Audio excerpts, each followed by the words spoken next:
Hey everyone, welcome back to this video and hopefully I'll keep this short. Today I would like to talk about something that isn't rocket science, something that's very sensible and in fact should be common sense when it comes to leadership in cybersecurity.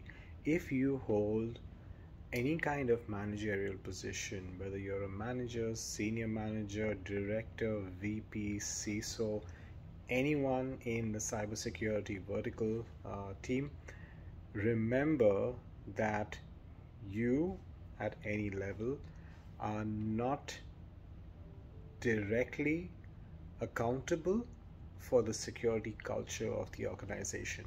And why I say that is because you by yourself do not have the full and top authority to drive this down to the different teams. All the other teams, including your boss, would be your peers and someone senior and above you.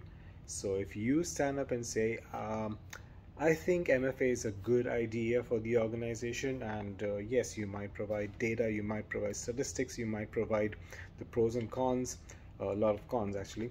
Even if you do that, you cannot guarantee that your suggestion, something as basic and as ingenious as an MFA, would be adopted across the organization for various reasons. Something as simple as, I don't want an extra click, or I don't want an extra SMS, or I don't want to install an app, and I don't want this, I don't want that. So multiple reasons. So imagine that you are trying to present good security posture and good security hygiene activities, but it gets rejected. That is the reason I'm saying that you are not directly responsible and accountable for the security culture of the organization, but the top management is. So if you are one of them, you are surely then directly responsible or have a direct involvement in convincing them and influencing them to drive the security culture.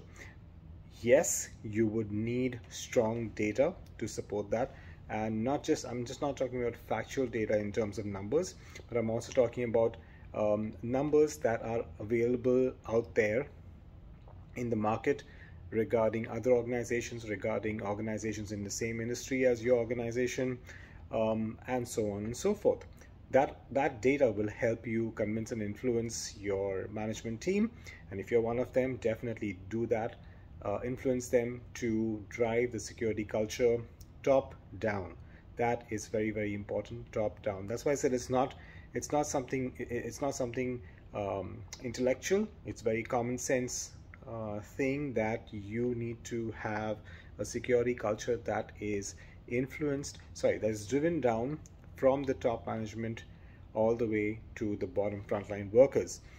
Because if the management of the top guys are not serious about cybersecurity, no one else will.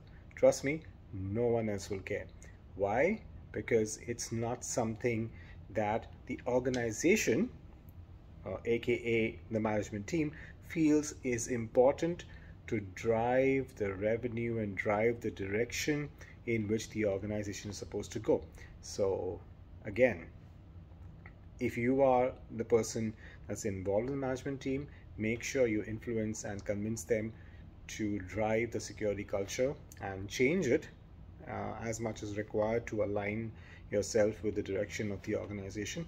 And if you are not in that main core up there management team, influence your boss and convince your boss to do that, and let him influence his boss if he's not in the management team. But eventually the bottom line is this, that security culture has to be a top-down approach, and there's no two ways about it. It is something that you will see in every organization that I have experience in. Every organization, if it is not top-down, no one cares about it. It is not something anyone would care about. So I hope this was helpful. You definitely would have comments about this if you are in the cybersecurity field, and if you do, please in the comment section below let me know your thoughts and your experiences.